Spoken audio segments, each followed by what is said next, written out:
கல்யாணம் பண்ற வயசாகியும் இன்னும் கல்யாணம் பண்ணாம என்ன பண்ணிட்டு இருக்கிறீங்க? கண்டிப்பா இந்த வீடியோவை ஃபுல்லா பாருங்க. யங்ஸ்டர்ஸ், இந்த வீடியோ உங்களுக்காக இல்ல, உங்களுடைய ஃபேமிலிக்காக.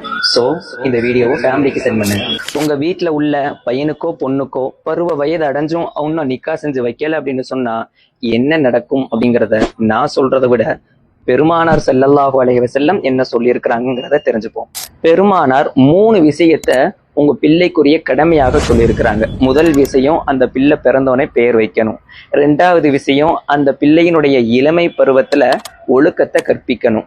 3வது விஷயம், அந்த பிள்ளை ஒரு பருவ வயது அடைஞ்சிருச்சு அப்படின்னு சொன்னா கண்டிப்பா அந்த பிள்ளைக்கு நிக்கா செஞ்சு வைக்கணும். இப்போ இதுல ஒரு குறிப்பா ஒண்ணு சொல்றாங்க, இத கவனிங்க. இப்போ உள்ள கல்ச்சருக்கு கண்டிப்பா தேவைப்படும் தான் நினைக்கிறேன்.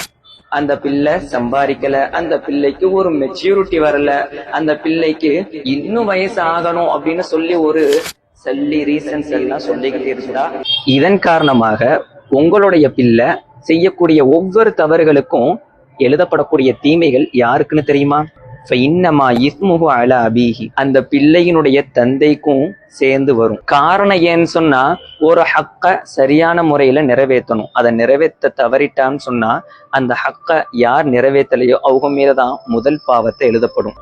பை த பை, இந்த பாவம் யாரு செஞ்சிருக்கிறா அப்படிங்கிறத விட யாரு செய்ய வச்சா அப்படிங்கிறது ரொம்ப முக்கியமானது. பார்க்கிற பார்வையில இருந்து, பேசுற பேச்சுல இருந்து அவன் எதெல்லாம் தப்பாக பேசி தப்பாக நடக்கிறானோ காரணங்கள் ஃபுல்லா தன்னுடைய தந்தையை சாரும் என்பதாக பெருமானார் சொல்லி காண்பித்திருக்கிறாங்க. இந்த வறுமையை பயந்தோ இந்த மெச்சூரிட்டியை பயந்தோ நீங்க எந்த ஒரு தடையும் செய்ய வேணாம்.